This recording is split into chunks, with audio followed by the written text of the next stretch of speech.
Hey guys, what's up? Optimus Tom here once again for In the Zone, my little Learn to League of Legends show on Wednesday afternoons to help you be a better summoner. So guys, I feel tired. Really tired. I had to I don't even know why. I'm not even working as early as I do. I just come home and I'm just super tired. So I'd take a nap and then come down and was like, oh, I could prepare in the zone and eat dinner and everything would be fine. And then wound up going a little bit too long on the preparation. So unfortunately, it was a little bit late to start, but that's okay because we're still gonna do it in the zone tonight. And what an In the Zone is going to be, because this past weekend we had, of course, the MLG Spring Championships in Anaheim, where we had lots of awesome League of Legends going down and lots of awesome spoilers in case anybody hasn't watched the VODs yet or doesn't want to know the outcome of it. So I'm going to give you approximately 10 seconds to close your ears right now because there's going to be a bunch of spoilers. So go.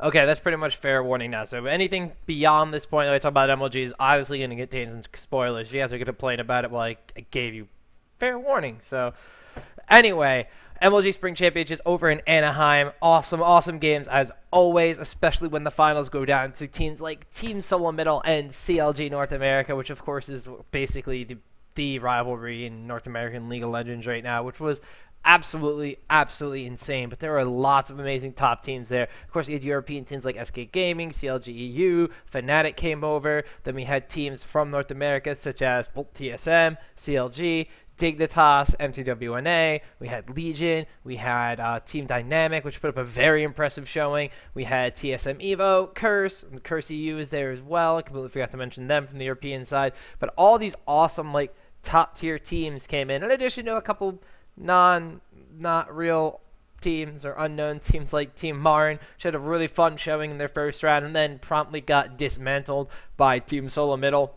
So fortunately, Marn did not have the best run. Maybe he should stick to fighting games. But it was very awesome regardless to see all these teams coming out and really just kind of putting their best foot forward and playing awesome League of Legends. And TSM, CLG, maybe it was a little bit expected, maybe not so much from CLG because they even had a substitute in Hazard playing in the top lane because Voibo was not able to make it due to school obligations. So very impressed with CLG and their run through this, especially with it being basically the first major LAN tournament with Hotshot playing in the jungle. Very impressed with his Nautilus play, very impressed with his Nocturne play. So I think he's doing A-okay in the jungle role. So good on you, George. But then, of course, we had Dignitas taking, I think it was third place. Team Dynamic being very surprising, repeating their IPL4 performance and taking a fourth place slot. And wasn't exactly the easiest run for them. They only fell when they won facing CLG NA in the losers bracket semifinals. So very awesome stuff from Nintendo X and crew. Playing an interesting mix of champions too, especially with the jungle Olaf, even though we've really seen him more as a top lane champion, more recently. But there were a lot of different champion trends at MLG that we're going to see. Obviously when a pro tournament goes on and then you pop in the solo queue, those effects are going to spread throughout solo queue, and you're going to see a lot of lower ELO play people, and even the higher ELO people will be like, oh well, that champion did so well at MLG, maybe I'll play them and I'll see what's going to happen. And sometimes it works out the right way, sometimes it doesn't because there's specific team comps built around these champions. But regardless, each single lane in MLG had these kinds of trends and champions that were seen a lot more than other champions that stayed prominent, other ones that kind of fell off and gave way to different champions. And then of course we had the top lane, which is basically like a potpourri of whatever champion you could put up there. So it was really cool to see all these different champions, especially some that we haven't seen for a little while, and make a big resurgence. And then of course there's some that were basically, well, this champion's going to be seen almost every single game because it's one of the best champions to play at the role, so why or what's going to happen. So courtesy of the live blogging coverage we did over at ggchronicle.com, which is immense. I'm just going to switch over here. Look at all these tabs here. our live blogging coverage from MLG Anaheim weekend from the staff over at GG Chronicle did an awesome, awesome job. And the best thing about the live blogging is it updates automatically. So you could just be sitting here, and all these lines will pop up right in front of you as long as you have it open. So that was really, really, really cool. And of course, ELObuff.com conducted basically all the statistics they could on the MLG Anaheim tournament. So you can see here with team standings. Obviously, spoiler alert, here's the team standings. Most played champions, top players, and then most recent games with the kills, assists, deaths, everything all mapped out for you. One of the things we'll definitely be looking at right here is the champions by average most played, because this is where the trends from MLG really start to settle in. And you can see right off the get-go that support characters make up like the top three, like two of the top three slots, because support characters are going to be the ones that you see in every single game. In this case, Janna and Soraka were played like a lot, like 53 on Janna, 50 on Soraka. That's 103 games that these champions were comprised of. I mean, yes, they were in the same game too, but 103 times we saw both of these champions in a tournament where there are 20 teams. So if you could think about it, 20 teams, each game was like a best of 3 or whatever, and then we had all these different things breaking down. I mean, like, there's a potential, I think, like 90 games, and then like I don't even know. Like, I don't even want to do the math right now, but basically, like, 75% or more of the games we saw a Janna or Soraka in them, which is absolutely insane. Which means that a lot of these bottom lanes are a little more passive farm oriented, because Janna and Soraka are mainly two champions you would think of having a lot of sustain in the bottom lane. Like Soraka, obviously she has a silence, she has a heal, and she has her ultimate, which is a heal. So when you pick Soraka, you're not exactly thinking you're going to have the most aggressive character in the bottom lane. Usually thinking that you're just going to have, like, okay, well, we're going to sit around, I'm going to farm up. If they engage on us, I'm going to get healed and get an armor buff. I'm going to sit back and farm. A lot of times you think, like, well, we could pair Soraka with, like a Kog'Maw. We could pair Soraka with, like, an Ashe. We could pair Soraka with maybe a Graze. And you could just sit back and have basically a farm fest in the bottom lane.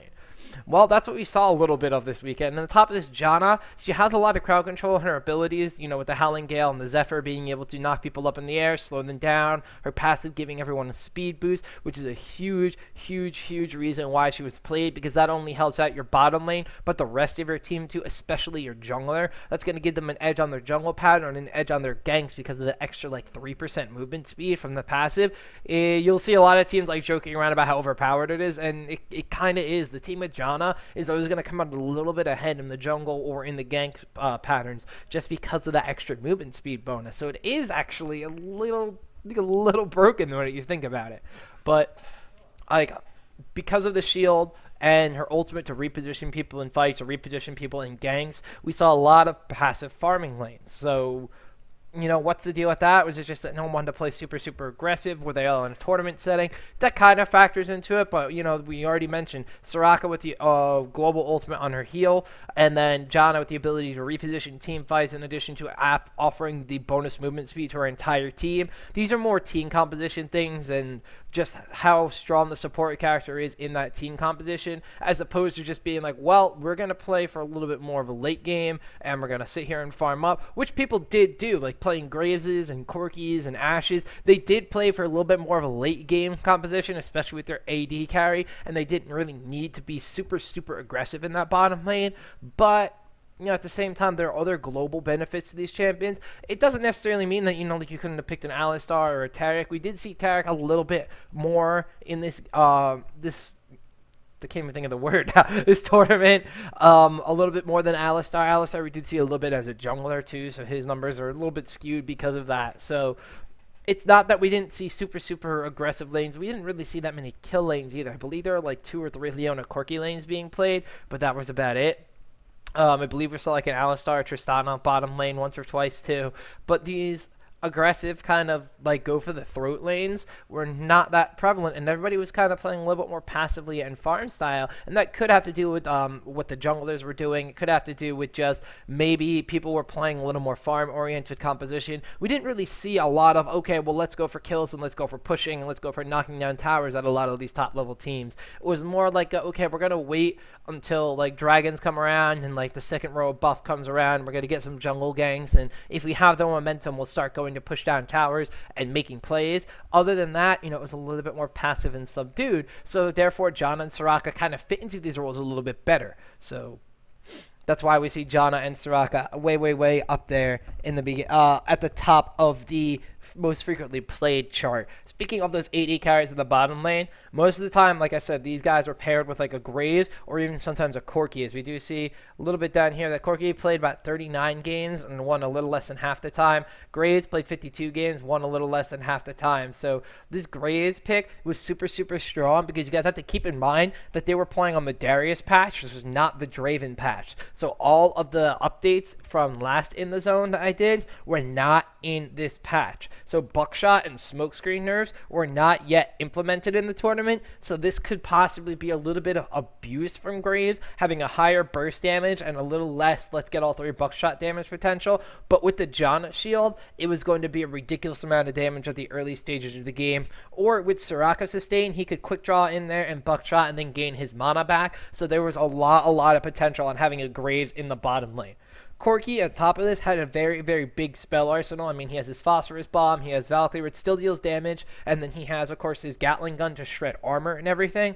So he burns through mana a little bit quicker than Graves does in the bottom lane, but he has a lot more spells to spam to harass out the enemy champions. So even though you're going for a little bit more of a farm-oriented lane, both of these champions had aggression potential, which is why they were played a little bit more than the Ashes, than, Misfortunes. Even Varus only had a couple games on them, like 3 or 4. I don't know, we'll scroll down and see that in a little bit. But these champions had a little bit of, we could sit back and farm, this is going to be fine. But when we turn on that aggression, we have ways to deal a lot of damage. Corki has the spell spamming and the shredding armor from his Gatling Gun. Soraka is a great choice because you could keep Corki healed up while he's chasing after someone with the Gatling Gun. Corki could always Valkyrie your way if a jungler were to come in for a potential gang. On top of this, Soraka's Infuse can keep Corki's mana at a steady level, if not higher. So therefore, he would be able to constantly burn through these spells, and then there would be a lot of harassment in the bottom lane while he's just literally sitting there and gaining CS because of this. We also saw Corki on a couple of compositions where they're invading at level 1, picking up Phosphorus Bomb to check bushes, which is very, very, very smart because then he gave his team such a vision advantage, especially if they were the team going for the invade and the enemy team was defending. It pushed people off buffs more than just a couple times. So very, very smart pickups from Corki. In addition, you could play a Janna with this Corki lane because Janna's shield on top of Corki, while Corki is doing the armor shred from his Gatling Gun, is a lot of damage, especially at these lower level skirmishes in the bottom lane. And most of these champions are just running standard AD runes. We're running 15, 16 physical damage, we're running flat armor and flat magic resistance or magic resistance per level. If they're running magic resistance per level, Corki had an innate advantage over them in the lane because even though at the later stages of the game these champions are a little bit tankier and a little more immune to the effects of magic damage, at the beginning levels they don't have that extra 13 resist that most of the bottom lane champions do with flat magic resistance. So Corki could take advantage of the fact by clicking on the enemy champion, seeing that their magic resist was below like that 40-42 mark, and then being super aggressive because of this with his spells, because they were going to be taking all that extra damage because of their rune selection. So it was a very, very kind of calculated choice of when Corki was going to be aggressive and when he was going to be passive, and it worked out both ways for whatever team was going to be playing him in the tournament. So in addition to this, what am I going to be talking about? We saw a lot of decline from Urgot, not necessarily due to the fact that he was bad, but more due so to the fact that he was banned out in almost every single game that people were going to play against him. When he did, he played only 12 games and he won more than half of them. So it's not that Urgot is a very weak choice right now. It's just that he was being banned out because no one really wants to deal with him. He's not completely unbeatable, though. We do see, he lost a good chunk of his games, even though he won more than half of them, which is actually a pretty high win percentage, unless you're looking like at Ezreal right below him, because Ezreal just kind of blew people out of the water, especially if your name is double lifting or playing on Ezreal. But anyway, Urgot was not unbeatable. CLG NA wound up beating Dignitas in the losers finals when Dignitas had Urgot on their team. So Urgot was not necessarily like oh man, I'm not going to be able to beat this champion in the bottom lane. It was just we don't want to have to deal with this champion in the bottom lane. So it's a little bit easier for us to ban him out than have to play against him. But certain teams like CLG knew a way around playing against Urgot, and even though Dignitas got them in that, I think it was the second game of the losers finals, like CLG was still able to just basically destroy them, despite them having, Urgot, the big super duper carry guy, tanky AD person in the bottom lane. Kog'Maw was also played a little less often, despite Janna being the most played support character, which is kind of interesting because you didn't really have these protect the Kog'Maw compositions going on anymore. You had other champions like Graze and Corki, like we said, could be a little bit more aggressive pre-level 6 in that bottom lane. The thing is with Kog'Maw, this also is interesting because Kog'Maw got a little bit of a nerf from his ultimate in the Draven patch, but this is on the Darius patch, so Kog'Maw was still doing 150% damage with his living artillery skill. So in the bottom lane, once he hit level 6, he still could have been super, super aggressive and dealt the damage that he wanted to deal, but nobody really wanted to play him. Just, I don't know if it was the fact that they didn't want to play a protect the Kog'Maw composition, wanted to play a little bit more farm-centric, but had the potential to turn on the aggression at any given moment, which is something Kog'Maw necessarily can't do, but it also could be because of the rise of AP Kog'Maw and what AP Kog'Maw's been doing in the middle lane. We saw Froggen playing him. We saw GG playing him a little bit too. It was absolutely insane. There was one point where I believe it was in CLG EU versus TSM in like the second game in their winners bracket match where like Froggen was doing okay with AP Kog'Maw in the middle. TSM did something at Baron, and Kog'Maw wound up staying in the back and sniping down people with his living artillery. Wound up getting a triple or a quadra kill, and the last kill was like over the wall against Odd One, who was like trying to juke back and forth, but Froggen just really had the dead-eye sights to predict his movement and know exactly where he was going to juke, and he wound up picking up a really awesome kill in addition to all the other ones that he got in that Baron fight, and that fed AP Kog'Maw out of the middle lane, and that just completely snowballed out of control, and there was no stopping Kog'Maw in that game. So AP Kog'Maw could be the reason why AD Kog'Maw saw a little bit less play, because then you also had the potential of people wanting to ban him out. Not a lot of people ban out Kog'Maw when you're thinking about a protect the Kog'Maw comp. They may be banning out Janna more often than banning out Kog'Maw, or they might be taking Kog'Maw away from the enemy team, and that's basically what you do to combat the protect the Kog'Maw comp, or you go for a jungler that can dive on him and a top lane that can go with it, like a Nocturne or a Jax, and then pick up Shen so you can teleport in on them, and then you just kind of dismantle the protect the Kog'Maw from the inside out. But Kog'Maw was being banned out a little bit more often in this tournament because of his AP capabilities. And if you go back and look at In the Zone, like I think it's like 10 or 12 episodes ago, it's called The Mouth of the Void proves makes Optimus Tom eat his own words, and it's a whole section on AP Kog'Maw before we even really saw AP Kog'Maw being prominent in tournament play. So you guys should really go back and take a look at that one because it was a really, really, really cool thing. I think I have it on my YouTube channel. I'll probably upload it to the GG Chronicle YouTube channel like right after this one goes, just because it'll be like a little sequential thing, and you guys will get a chance to take a look at it. I'll probably upload all my old In the Zone to the GG Chronicle channel eventually. I'll get around to it, whenever I can. But in addition to AP Kog'Maw in the middle, since we're going to be talking about AP mids a little bit with a little bit of a transition, Karthus saw a huge, huge, huge rise in play right here. He saw a lot more play as a solo middle AP champion because of his ridiculous farming potential. It was insane to see Reginald have basically 15 creep score per minute.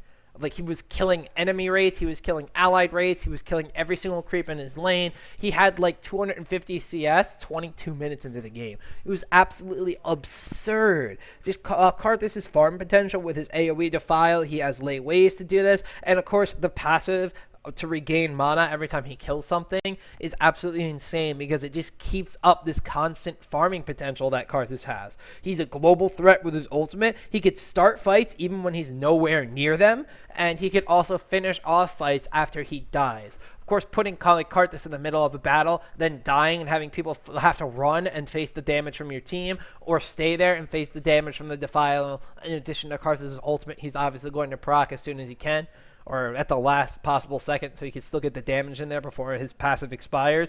It's absolutely insane amounts of damage. And let's not forget that Karthus' wall shreds armor and magic resistance. So when we saw TSM playing with a Karthus in their composition, in the last game against CLG NA, they had Karthus in the middle, Kale in the top lane, and Corki in the bottom lane with a Janna. That means Corki was shredding armor with his Gatling gun. Karthus' wall was shredding armor and magic resistance. Kale's passive was shredding armor and magic resistance. Corki was dealing percentage of true damage with a Janna shield on him, and Kale was getting an additional armor shred whenever she hit targets with her Q on top of everything else. So the sheer damage potential by lowering the enemy resistances on that team was absolutely insane. There were 3 different champions that could just bite through the enemy's armor and magic resistance and just get at that raw HP damage. It was ridiculous. Karthus' ultimate, despite him having, like a 22-minute Rod of Ages death cap, maybe even a revolver for his Will of the Ancients,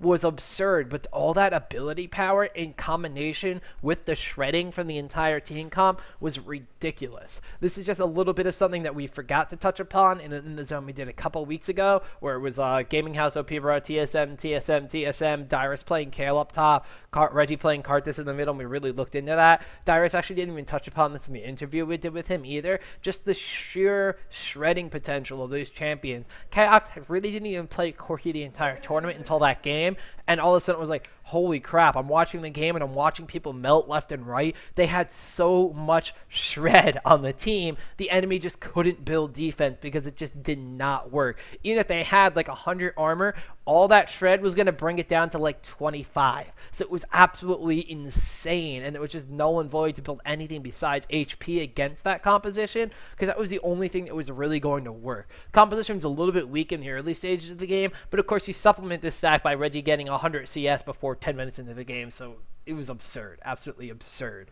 In addition to Karthus in the middle lane, we saw a couple other champions too. Morgana, Ahri, and Ryze, they all stayed pretty prominent in this.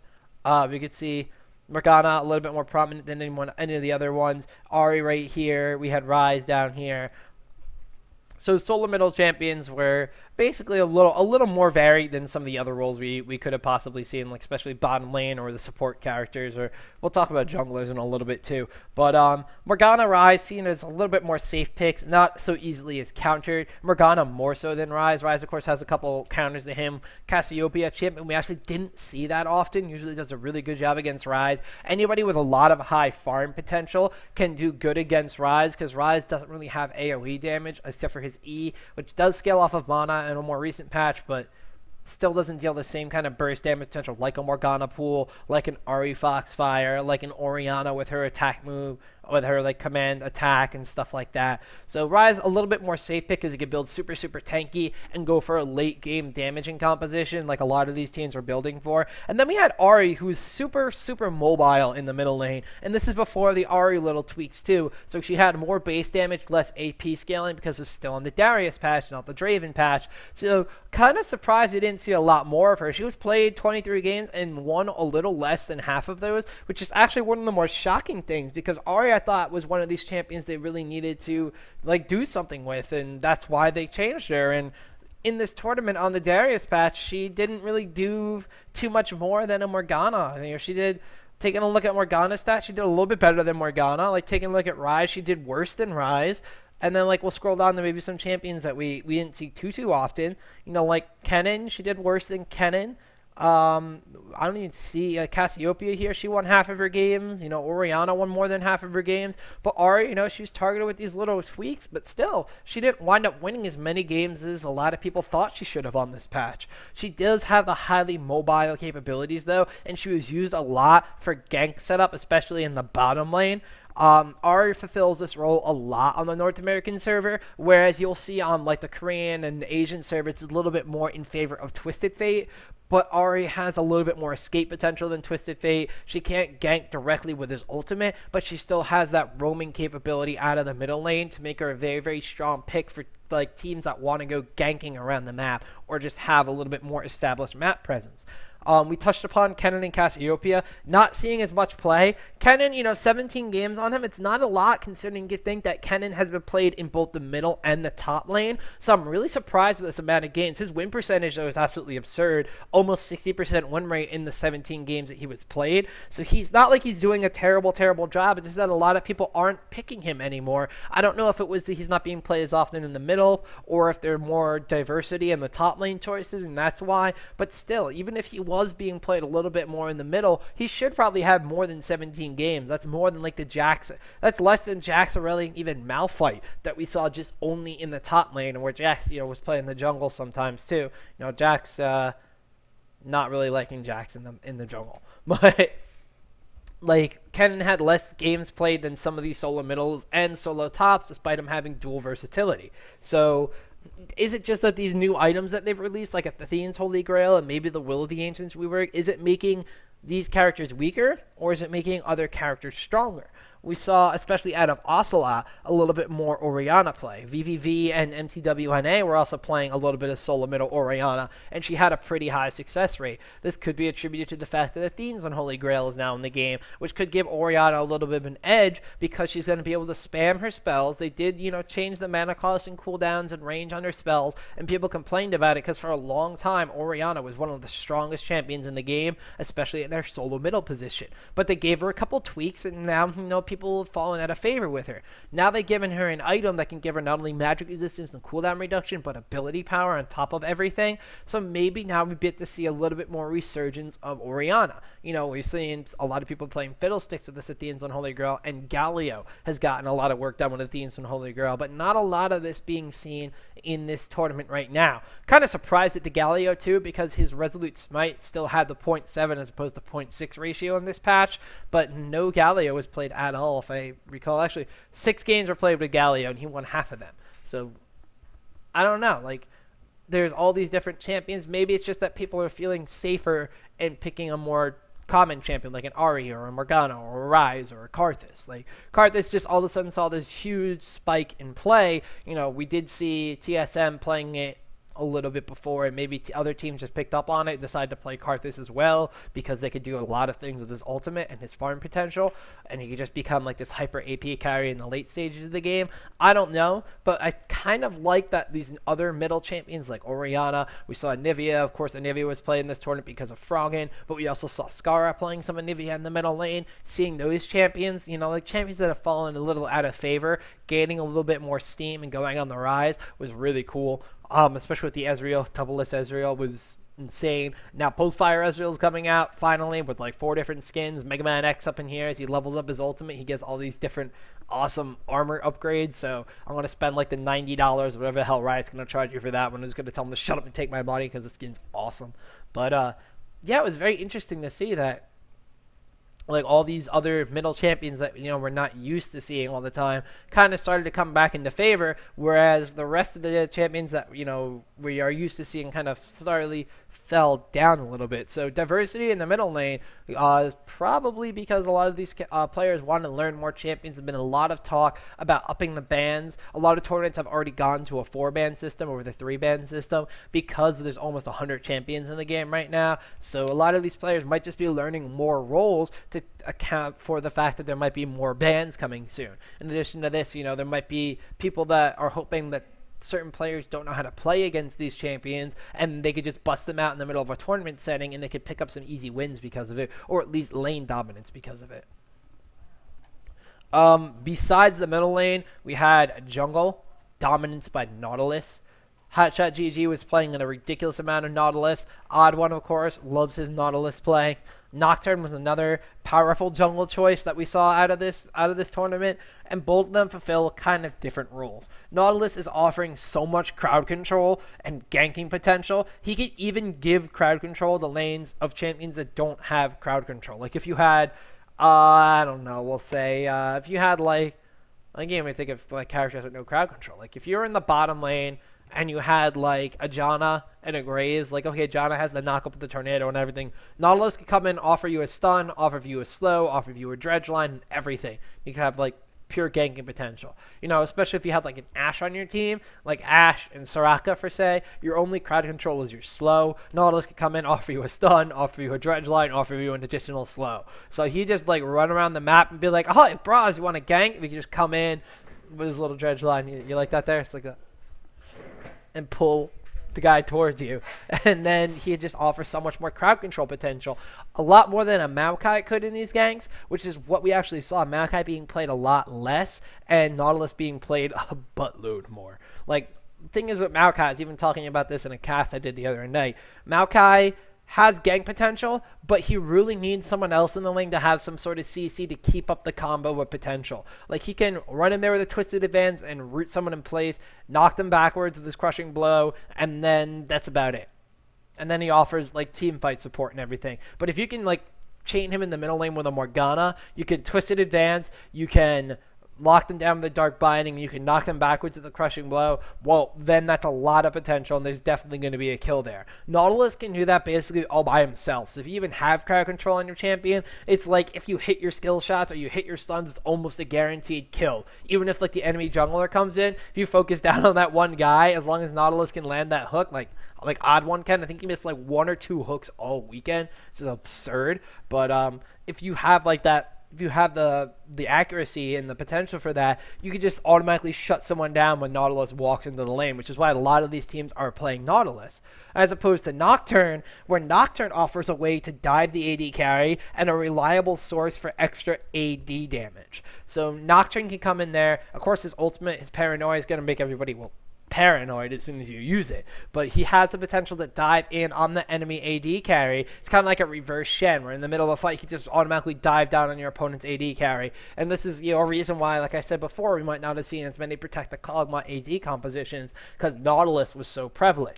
So, I'm not Nautilus, I'm sorry, Nocturne was so prevalent. He also offers the fear, so he has crowd control. His ganks are very powerful. He can counter jungle. He can do a lot of different things. And one thing that we saw Odd One doing, which, to be completely honest, I have no idea why he did this. He wasn't even against double AP when he did it. He went like a Shyvana build on his Nocturne. He went for his boots, he got a Wriggle's Lantern, and then he got a Wit's End. And I don't really know why. Like, it was against Malphite in the top lane. Gigi was playing, I think, Kog'Maw in the middle lane, and then Hotshot was on Nautilus in the jungle. There was, like, Double Lift, I think, was playing. He wasn't playing Ezreal that game. I don't even know he was playing in the bottom lane. But there was, like, not even a double AP comp. He just played Nautilus, or no, Nocturne. Gotta stop saying Nautilus. Playing Nocturne with a Wit's End. And it worked ridiculously well. So hopefully we'll be able to get some answers on the Odd One. I believe Trinity Force is supposed to be doing an interview with him, not this week or next week, like the 20th or 22nd, whatever that is. Let me just like look at my calendar here. I'm assuming that's next week. It might be the week after. In the next 2 weeks, we'll get an interview with Odd One. So maybe we could ask him some questions about why he was building Wit's End on his Nocturne build. So I don't know why. I mean, I might go out and try it after in the zone anyway and just see what's going on with it. Because if I do play a jungler, which is my weakest role, but I have like an 80% win rate with jungle Nocturne and ranks. I don't get it.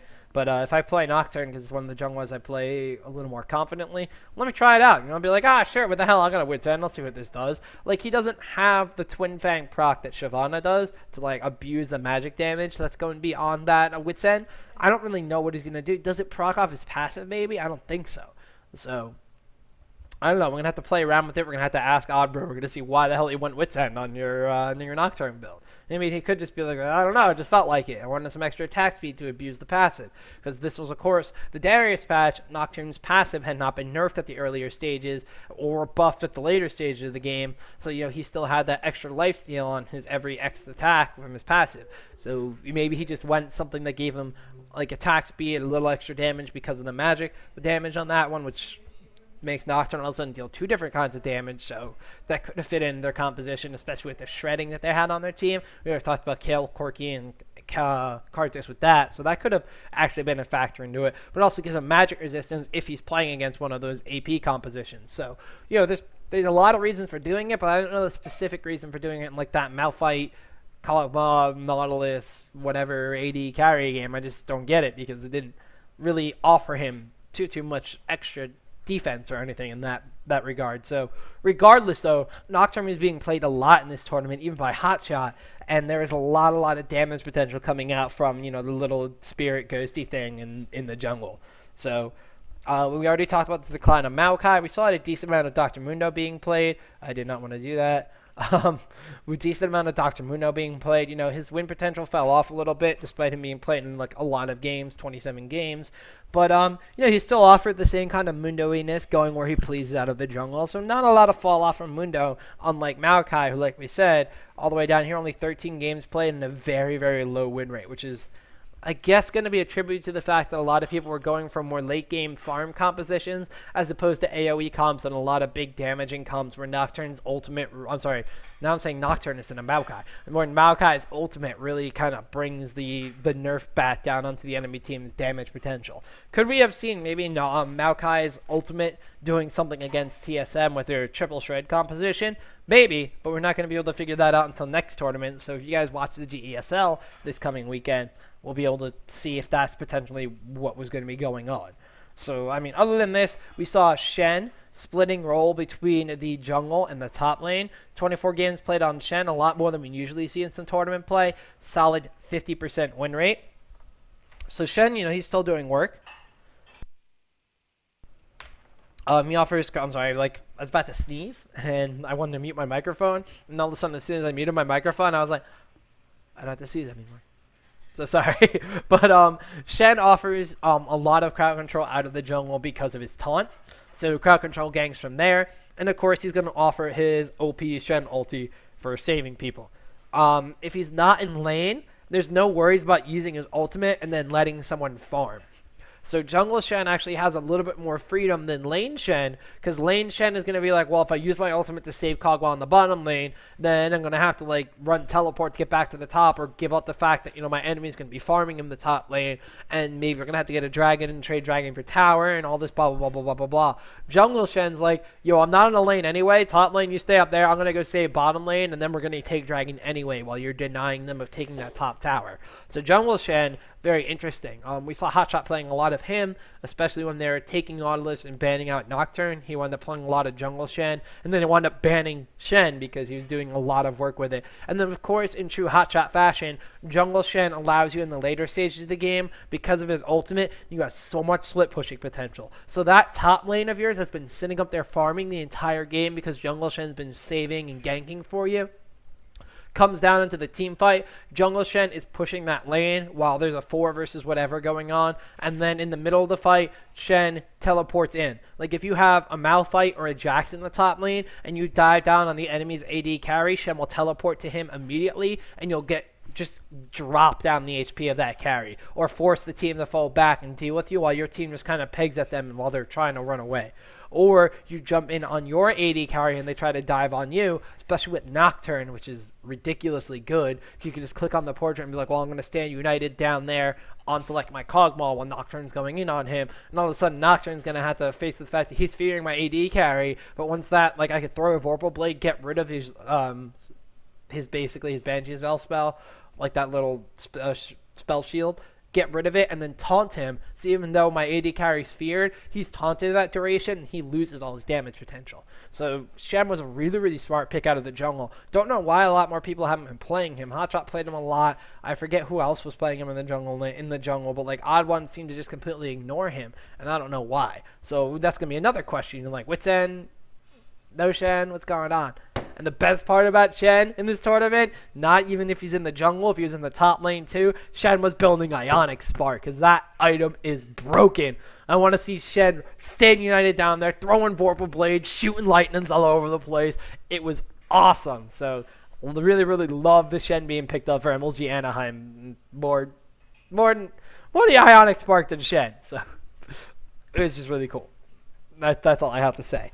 And then top lane had so much diversity in there that it was basically okay, like I said, it was a potpourri. You could have Vladimir in the top lane when he wasn't banned out, and he actually had a losing winning percentage, which is very interesting to point out. We had Shen in the top lane. We had a lot of Malphite being played by Xhazard, where he had a ridiculous win rate with him. It was absurd. Every time they wanted to win, they're like, Xhazard, pick Malphite. Okay. So he did that. Jax was being played in the top lane. Aurelia with a little bit of research because of certain picks in the top lane with a 65% win rate. Kennen could potentially play in the top. Top Olaf had a strong 62.5% win rate. Riven, a little less than half win rate, but she was being played 15 times. Other than that, that's pretty much it. Dyrus' Kayla had a big 75 win percentage. I think he was the only one playing her the entire tournament, so that's really, really big. Really cool. We saw some Sona games. That Elite kind of falling off. She did win half of her games, though. Even some Darius that saw half his wins. Sivir was in there. Trunol being played in the jungle and top lane. Udyr not doing as good as he used to. Renekton not picked too much. Anivia, you know, we already talked about Anivia in the middle lane, which is ridiculous. I think this Nunu win percentage is actually really, really silly. I think maybe Nat was the only one playing him in the tournament. We saw some jungle and top Jarvan. You know, we saw some jungle and top Gangplank. You know, Gangplank not necessarily as strong as he used to be, so only a 25% win rate on there. We saw Akali being a really good counter to Vladimir in the top lane, but Vladimir being banned out a lot meant Akali wasn't picked that often. So Wukong in the jungle and top lane. We saw, I guess we saw Xin Zhao. Don't really know when that game was going on, but I would have absolutely loved to see it. But we saw all these different top lane champions going at it because top lane has the most versatility. It's kind of like this utility slot on your team because it can like supplement or divert from your basic overall team composition, and it could go in different ways because of this. So I mean, like, not a lot of standard choices. I mean, we saw Olaf, we saw Vladimir, we saw Shen, you know, we saw Malphite coming into the woodwork. Jax is being played up there too, even though Jax didn't really have a great win rate this game or this tournament, but a lot of diversity out of the top lane. So that's basically what all the pros were doing at MLG. So if you go into your solo queues more recently and you start seeing Malphites and Karthuses and Kales and stuff, you're like, what the hell is going on? Let's just blame those pro guys because that's what they're doing, and that's what people are going to try to emulate. So guys, hopefully you picked up some new champions or some new ideas for your solo queue matches. I want to see you guys get out there. I want to see like a lot more games. I want to see more Orianna. I want to see more Ionic Sparks. I want to see more Anivia being played. I want like a lot of people to like raise the bar on this. With my ELO buff account, I can see what champions are being played every single week. So I want you guys to like make a dent in the statistics by playing different champions. Don't be Optimus Tom and play Evelynn in the middle lane, even though it completely shuts down Xerath. But go out there, play a bunch of different champions, and, you know, just get good at it. There are going to be 100 champions coming out with the next champion. I don't know when they're going to be releasing it, but you're probably going to want to get a couple more champions under your belt for your specific role because they might be up in the bans in that case. So, ladies and gentlemen, get out there, go on Summoner's Rift, play the game, play different champions, and if your team calls you a troll, point to this and tell them to watch Optimus Tom because there's a lot of champions you can play, guys.